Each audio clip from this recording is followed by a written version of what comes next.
เอาพาพี่น้องติดตามการดำนาของคูปต้าอีกท่านหนึ่งพี่น้องกับป่าวีที่แดนลาวเป็นคูปต้ารุ่นนี้มี3ศพมาจากแดนสมุไร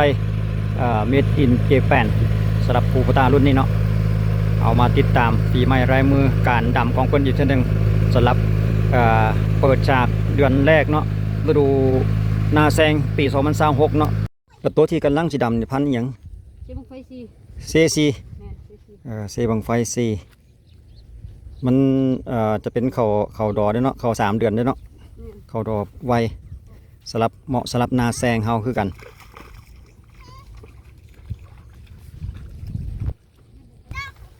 เอาเทคนิคการก่อนี่เฮ็ดได้3-4ได้หาอันเนาะเห็นเขาวางไว้หั่นเนาะก่อแบบง่ายๆนี่เลยแต่ละขั้นตอนนี้คือขั้นตอนการก่อใส่ถาดเพื่อจะลำเลียงขึ้นใส่รถดำอีกเท่านึงโอ้ง่ายๆได้แล้วเนาะป่านตัวลินวะลันเขาโลดนั่นเรียบร้อยตัวนี้เขาได้ใส่ปุ๋ยบ่ได้ใส่เลยเนาะ20 วันก็อยากเห็นเริ่มแดงๆนี่ก็มี สงสัยหิวปุ๋ยแล้วก็เป็นน้ำเฮาแบบว่าตอนเฮาเอาแกบใส่หันมันก็มีขี้หมูอยู่แล้วแม่นบ่ตอนจะลงก็เห็นมีขี้หมูแดมันก็เป็นฝุ่นให้มันอยู่หั่นนะบ่จำเป็นต้องใส่ปุ๋ยก็ได้ถ้าใส่ปุ๋ยแล้วมันจะอ่อนเพิ่นว่าเพราะว่ามันเป็นกาน้อยบางเทื่อตายซ้ำกับมันอ่อนคันเฮาใส่ปุ๋ยอยู่ในช่วงระหว่างรอรถดำมาเอาเพิ่นกำลังเอาคันโฮมใส่เพิ่นกำลังเอาคันโฮมใส่กับรถดำอยู่หลังจากนั้นเพิ่นก็เอารถมาเทียบอยู่ใกล้ๆกับตากร้านี่เนาะแล้วก็ลำเลียงขึ้นเพื่อจะเอาไปลงใส่ให้หน้าทำการดำการจัดเรียงของเพิ่นก็จะเอาแบบใส่ไปในถาดเลยอีกจำนวนที่เหลือก็เอาไปสำห้องย่อขึ้นทางด้านข้างอีกทีนึงเดี๋ยวมาลองเบิ่งมาจัดลำเลียงได้หลายปานใดรถคันน้อยๆสำนี้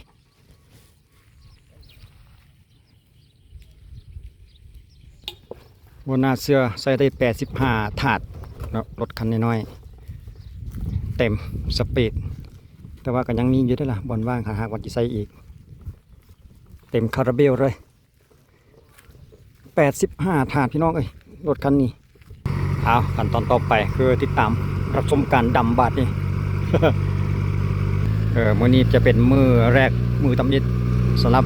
การดำนาแซงตอนปี2026พี่น้องเอ้ยเอาคลิปมาให้ทุกท่านติดตามและรับชมบรรยากาศการดำนาของคูโบต้ารุ่นนี้มี6 แถวพี่น้องเอามาติดตามเบิ่งอีกทีนึงการดำของเพิ่นในฤดูนาแซงนี่จะสวยสดงดงามคือจะได้ใส่เต็มสปีดเลย85 ถาดน้ำกันเต็มหมดรถนี่เห็นว่าคันน้อยๆจังซี่นี่ก็ใส่ได้หลายเด้ เป็นบรรยากาศตอนแรงพี่น้องเอ้ยสังเกตเบิ่งห่มเงาเงาๆและเนื่องๆแล้วแลนลงให้นาอย่างนิ่มนวลเลยโอ้ต้องได้ระมัดระวังขนาดพี่น้อง ยันมันเง่งไว้เสียวมันเง่งสำหรับจุดนี้ก็คือคลอง2พี่น้องเอ้ยขึ้นอยู่กับบ้านแจ้งไข่เนาะเมืองไซธานีนครหลวงเวียงจันทน์เป็นคลองชลประทานคลองน้ำเกินว่าคลอง2กว้างขวางพี่น้องเอ้ยพื้นที่นาเขตตรงหาบนี่สุดหูสุดตาเลยแหละเดี๋ยวย่างตามหลังเพิ่นอีกจากแป๊บหนึ่งปรากฏว่าเราจะเอาไปดำให้นั่นก่อนเนาะเพราะให้น้ำอยู่ในแลนผ่านให้นี่มาแล้วก็แลนข้ามให้นี่ไปโอ้โหจนล่อลอยเลย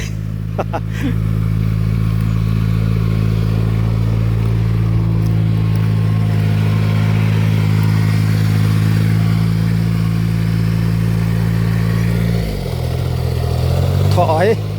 โอ้พอแต่ขามมาให้นี่ลอยก็เริ่มบันเรงเลยเอาเป็นข้างตำยิดสำหรับนาแซงติดตามรับชมนำกันพี่น้องโอ้อยากสู่แซงเดี๋ยวให้เพิ่นกลับไปจะเกี่ยวหนึ่งจังกลับมา ในช่วงที่ว่าขากลับเนาะมันจังบ่ย้อนแสงชุบลงมาอย่างนิ่มนวลเคลื่อนตัวตำยิดซ่าๆหน่อยนึงตัวใดรอบแรกนี่อาจจะบนเนียนเพราะว่าอาจอยู่ในช่วงระหว่างการปรับตำบ่อสูงบ่อแบบนี้เนาะอยากย้อนแสงหน่อยนึงพี่น้องเดี๋ยวไปจักแป๊บนึงก่อนขากลับมาเขาจะเบิ่งเพิ่นอีกทีนึง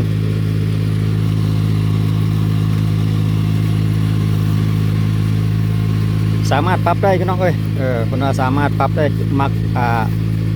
ดำลงจากก้นจากต้นหันเนาะจากเงามัก4-5หรือว่า7-8หรือว่า10จริงๆนะคนว่าสามารถปรับได้หลังจากแล่นมาส้นคันหน้าปั๊บนี่เพิ่นก็จะอวยกลับคืนทางเก่าเลยว่าซั่นต่อไปกลับคืนทางเก่าลักษณะการดำปัจจุบันแล้วสามารถไปผู้เดียวได้คือกันพี่น้องสำหรับการดำนาใส่รถแบบนี้เนาะหลังจากแต่ว่าต้องในมันเบิ้งตากว่าแถวใดแถวหนึ่งวัดนี้ก็ต้องได้จอดเพื่อเอาเข้ากล้าป้อนใส่ในถาดอีกทีนึงค่ะเนาะเอาเดี๋ยวเขาจะย่างตามหลังเบิ้งบรรยากาศการดำกล่องเพลินอีกทีนึงพี่น้องเอ้ยเราดูนาแซงก็ยังมีน้ำไส้อยู่พี่น้องเอ้ยสำหรับรถดำนารุ่น6แถวของคูโบต้ารุ่นนี้เนาะแต่ว่าอยู่เขตพื้นที่นาตรง5เขตนี้รู้สึกว่าจะเห็นอยู่แต่คันเดียวคนส่วนหลายแล้วก็แมนวานเอาแล้วก็ลงมากับแมนคนดำเอาอย่างนี้นะแต่ว่ารถดำลักษณะนี้เนี่ยจะเห็นอยู่แต่คันเดียว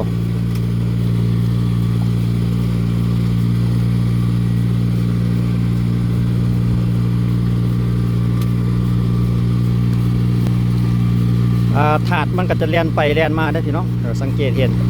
คนสายไปสายมาส่วนหัวปักนี่ก็จะซับลงหัวซับเนาะจะหัวหนึ่งจะมีอยู่2 อันก็สลับกัน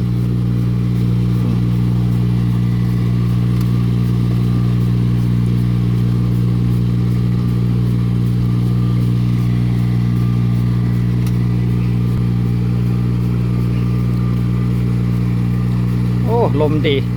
บรรยากาศตอนแรงพี่น้องอยู่ในช่วงระหว่างเดือนเดือนมังกรปี2026พี่น้องเอ้ยเอาบรรยากาศนาแซงฤดูนาปังให้ทุกท่านได้ติดตามรับชมไปนำเดือนมังกรก็คือเดือนมกราแหละพี่น้องทางฝั่งไทยเนาะอยู่ไทยคนเกิดว่าเดือนมกราคม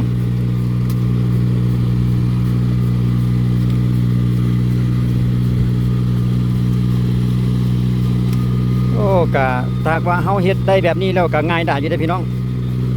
ลักษณะการดำนี่ได้ไวอยู่ประทันต่อไปเฮกตาร์1 2 เฮกตาร์นึงนี่ดำมือเดียวเครื่องมือกันแล้วถ้าว่าต่อเนื่องกันเลยหันเนาะอาจจะยุ่งยากแต่ช่วงระหว่างที่ว่าเตรียมเข้ากล้าลงใส่ถาดลงเพาะชำแบบนี้นะหลังจากมาเป็นต้นกล้าเป็นถาดแบบนี้แล้วก็เอามาใส่ในรถนี่ก็ได้ง่ายได้อยู่บ่ได้ยุ่งยาก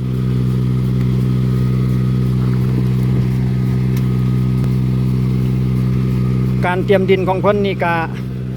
เพิ่นจะปั้นแล้วก็มอบไว้ลักษณะนี้อยู่2 คืนนํกันพี่น้องเอ้ย2 คืน 3 มื้อประมาณนี้แล้วเนาะก็อย่างน้อยต้องมี2 คืน 2 มื้อนะแล้วเพิ่นให้ดินมันกล้ามแล้วจังเอารถลงมาดำยกตัวอย่างคือทางอีกให้นึงที่เราเห็นทางด้านหน้านี่ก็ถ้าหากว่าจุดนี้บ่แล้วนี่จุดนั้นอาจจะเป็น3 มื้อไปแล้วเนาะสำหรับการเตรียมดินไว้เป็น3 มื้อหรือ4 มื้อพุ่นล่ะวะแต่ว่าก็บ่เป็นหยังดินกล้ามนี่ลดแห้งดำได้ง่ายเพิ่นว่าถ้าว่ามีน้ำนี่อาจจะบ่สวยงามอันเด้พ่อเพิ่นก็ไปเพื่อแต่งห้องระบายน้ำออกไปให้มันหมดถ้าหากว่ามันมีน้ำนี่ก็จะเป็นปัญหาน้ำหอยคือกันว่าซั่นเด้อีกจุดหนึ่งเพิ่นก็ระบายน้ำออกเพื่อบ่ให้มีตัวหอยว่าหอยนี่อันตรายสำหรับเขาอ่อนๆแบบนี้นี่ถ้าว่ามีหอยนี่หมดเลย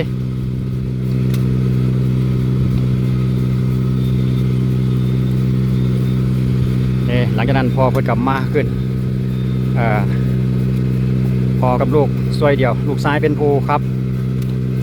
พ่อกับเป็นผู้กำกับเกี่ยวกับเขาก้าเนาะปอนลงใส่ถาด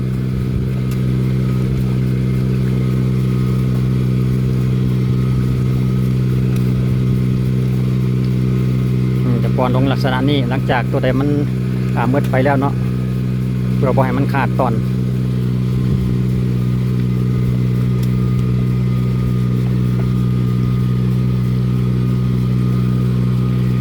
การเฮ็ดนาลักษณะนี้นี่สำหรับของอันเพิ่นนี่ก็เฮ็ดมาหลายปีแล้วพี่น้องหลาย10-20 ปีแล้วก็ว่าได้สำหรับการดำนาแบบใช้รถนี่เนาะก็มีบางจุดคือกันถ้าว่ามีบางจุดที่ว่าเพิ่นดำใส่รถดำบ่ทันนี่จุดที่ว่าเพิ่นวานเอาที่ว่าใส่มือวานเอานี่ก็มีคือกันเนาะสำหรับนาของเพิ่นเฮ็ดหลายรูปแบบ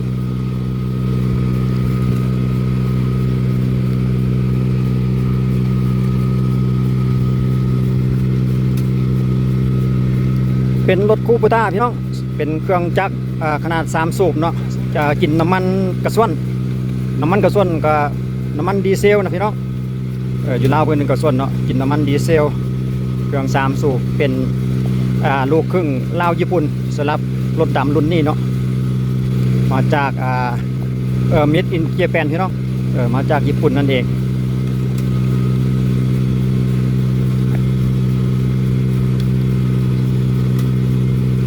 สวยงามพี่น้องดินกล้ามแบบนี้นี่พอดีเลยแหละสำหรับรถดำนาแบบนั่งขับ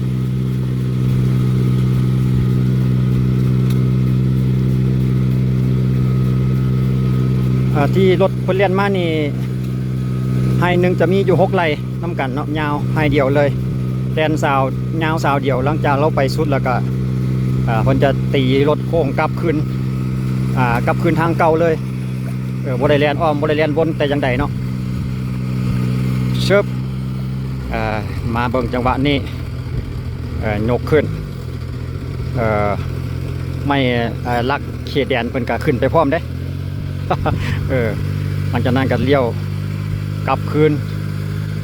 สามารถเลี้ยวได้หลายองศากลับคืนทางเก่าได้อย่างง่ายได้เลยว่าสนุกไปเชิบนี่หน้าตาของเพิ่นพี่น้องเชือบวางลงแบบนิ่มนวลส่วนทางด้านหัวงานเนี่ยเพิ่นจะมาเลียนเก็บอีกตามหลังมาสุดท้ายเชือบปลายบาทนี่เอาหลังจากนี้เขาก็จะย่างกลับน้องเนื่องจากว่าไปทางนี้แล้วมันจะย้อนแสงสู่แสงตะเวนพี่น้องพูดเบิ่งตะเวนก่อนพูดนะตะเวนค่อยค่ำแล้วแต่ว่ามันอย่าบ่เห็นเดี๋ยวเขาจะย่างกลับคืนไปตามขั้นคูนี่เพื่อที่จะไปยังลัดเพิ่นอีกทางหัวงานนาเบื้องนั่นเนาะมันจะย่างกลับเบื้องนี้แหละกันจะไปน้ำคันนาบ่คันนามิตรน้ำเดี๋ยวเขาจะพาทุกท่านย่างเลาะไปทางนี้มันมีคลองน้ำส่วนนาให้นี่จะติดกันกับคลองชลประทานเลยเดี๋ยวเขาจะให้เบิ่งจุดนี้ก็คือคลอง2อยู่พื้นที่เขตนาทง5พี่น้องบางเบิ่งทางด้านนี้ก็ยังบ่ทันเอาน้ำเข้าสงสัยเพิ่นตากแดดเพิ่นไถตากแดดอยู่ตากว่ามือใดเวลาใดที่ว่าเพิ่นต้องการน้ำนี่กับบ่ได้ยากเด้อพี่น้องปล่อยเอาคืนเดี๋ยวนี้ขาวเปื้อล้วนแหละสำหรับน้ำแบบนี้เพราะว่าติดกันกับคลองชลประทานเลยเดี๋ยวเราจะพาย่างเบิ่งคลองเพิ่นอีกแป๊บหนึ่งพอจะย่างวนอ้อมไปทางด้านนั้นเด้ด้านที่ว่าเพิ่นรถเพิ่นให้ที่ว่าเพิ่นดำอยู่หั่นเนาะนี่น้ำนะพี่น้องเอ้ยสำหรับคลองเช่นนี้ก็พูดแล้วออกไปบ้านทัดสมมอบ้านลาดควายแล้วก็เลี้ยวขวาออกไปหาบ้านโนนสะอาดเข้าไปในเวียงเข้าไปทางงอนเกี่ยวกับคืนมาพี่ก็ได้พี่น้องสำหรับทางเส้นนี้เนาะก็เป็นทางดินแดงลักษณะนี้แหละทั้งหมดนี่คลองเขียวเลยน้ำเพิ่นใสเลยพี่น้องเป็นน้ำเงิมทำการผลิตขึ้นมาจากน้ำเงิมนั่นเองเนาะสำหรับคลองเพิ่นบ่มีแห้งบ่มีแรงพี่น้องตามที่ข้าพเจ้ามาอยู่ลาวนี่มาเห็นมาปุ๊บก็เห็นปั๊บเลยขอบเขตนาทงหาบนี่เนาะคลองชลประทานเพิ่นนี่เนาะมีแต่น้ำเต็มคลองอยู่ตลอดไม่ว่าจะเป็นหน้าปีหรือว่าหน้าแซงขนาดหน้าปีนี่เพิ่นก็ปล่อยมาคือกันเด้อพี่น้องว่ามันจะปล่อยเฉพาะหน้าแซงเพื่อมาเพิ่มเติมจุดใดที่ว่าขาดเขื่อนน้ำหรือว่าฝนบ่ตกสิเพิ่นก็ปล่อยมาให้ได้ แต่กันว่าเพิ่นฤดูหน้าแซงแบบนี้เนาะฤดูแล้งแบบนี้นี่เพิ่นจะเปิดมาตลอด24ชั่วโมงก็ว่าได้โอ้เบิ่งรถแล่นมาปานจรวดว่ะเอาเดี๋ยวเราจะตัดคลิปไปอยู่ช่วงหัวงานทางด้านนั้นอีกทีหนึงสลับกับมาทางนี้กับไปทางนี้ก็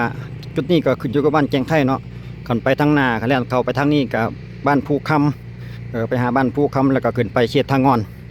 บ้านทางงอนแล้วก็สามารถเข้าไปจะไปซ้ายหรือไปขวาก็ไปเวียงไปใส่ก็ไปได้เนาะสำหรับจุดนี้เดี๋ยวเขาจะย่างลัดเขาไปหาหัวงานหน้าที่ว่าเพิ่นเอารถดำมาหันแหละเพราะเขาย่างลัดมาทางหันส่วนทางเบื้องนี้เนาะมาแล้วโอ้เหมาะสมกันดีสำหรับรถคันนี้นะครับไอ้เบาเปิ้ลขาประจำวันนี้ไอ้พอเป็นโพนคุมท้ายให้ สองพอลูกเอาตีโค้งจ่อๆเลยได้ใจมีพรสวรรค์หลายอย่างไอ้บ่าวเปิ้ลนี่นะทั้งรถไถทั้งรถเกี่ยวเข้าอันนี้มารถดำหน้าบาทนี่เกี่ยวกับเครื่องจักรจนกลใจถือว่าเก่งหลายด้านประเภทรถนี่ได้ทุกรูปแบบมีทั้งบิ๊กไบค์เพิ่นได้เพิ่นนี่นะไอ้บ่าวเปิ้ลนี่นะเวลาว่างเรียกเพิ่นกลับไปพุ่นแล้วคาราวานรถบิ๊กไบค์เพื่อมอบเครื่องบริจาคเขตนั้นเขตนี้อย่างก็ว่ากันไปอยู่เรื่อยเอารับชมกันต่อสโลโมชั่นอีกทีนึง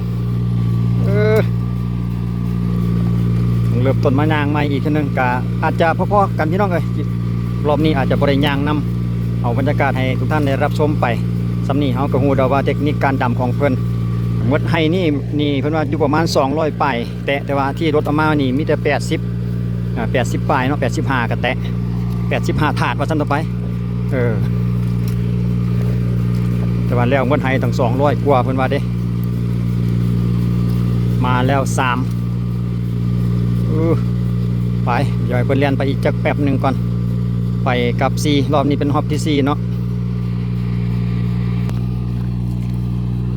เป็นแถวนี่เลย4รอบสวยงามปูนสุดหูสุดตาเลยจะเป็นแถวไปตามคันนาคันนาคดก็ไปคดไปตามคันนารอบแรกนี่พามูไปแล้วรอบแรกซื้อก็ซื้อคดก็คดไปตามคันนาฮัลโหลสำหรับการดำนี่เนาะชึบก็จะมีเพียงสำนี้พี่น้องเทคนิคการดำหน้าของรถคูปต้าแบบนั่งครับก็เอาไปเจอกันในคลิปต่อไปพี่น้องก็มีเพียงเท่านี้แหละเทคนิคการดำหน้าก็ได้เอาบรรยากาศตรงไหนตรงหน้าอยู่สปป.ลาวมาให้ทุกท่านติดตามรับชมเป็นนำฤดูหน้าแซงปี2026จะเป็นจังใดติดตามตอนต่อไปเวลาเขามันงอกมันงามหน่อยงามหลายสำใดเปิดกันอีกทีหนึ่งในประมาณ 2-3 เดือนต่อหน้าก็ขอบอกขอบใจอีกทีนึงสำหรับคลิปนี้เนาะไว้เจอกันในคลิปต่อไปอยู่ดีมีแห้งปีใหม่ฟ้าใหม่2026สำหรับคลิปนี้ขอบใจสบายดี